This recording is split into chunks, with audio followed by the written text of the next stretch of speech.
Justement, il y a quand même des choses qui vont bien, tout de même. La société Alstom et la SNCF, grâce au TGV, remportent des succès à l'étranger, notamment récemment en Espagne. Et puis l'inauguration cette semaine du TGV Atlantique, qui non seulement va très très vite, mais qui est également une magnifique machine. Jacques Violet, Jean Cornu. Deux générations de TGV qui se croisent, 8 ans les séparent.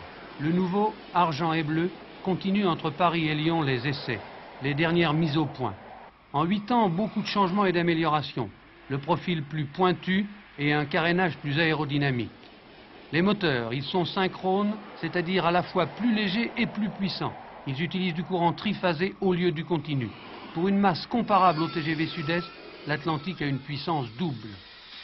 La suspension, point noir du grand frère, a été considérablement améliorée.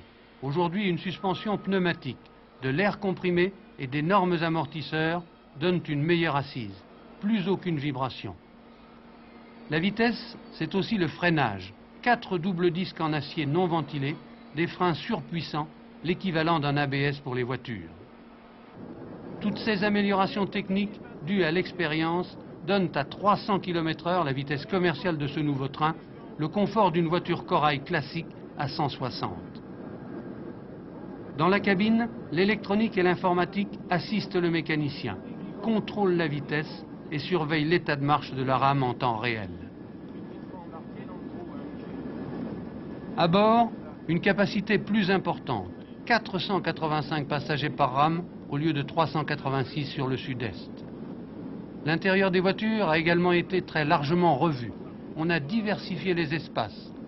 Petit salon en première, compartiments pour les familles, les groupes, espace pour enfants. Enfin, une voiture complètement consacrée au bar et à la restauration et 2 publiphones à carte. Pour la SNCF, une augmentation importante de trafic vers l'ouest. Ce train va prendre, comme sur Lyon, beaucoup de passagers à l'avion et à la voiture, mais également des passagers nouveaux. Nous pensons que sur le TGV Atlantique comme sur le TGV Sud-Est, la présence d'un nouveau moyen de transport performant va créer de nouveaux besoins de transport et que nous aurons environ 40% d'induction de trafic dû simplement à l'existence de ce nouveau mode.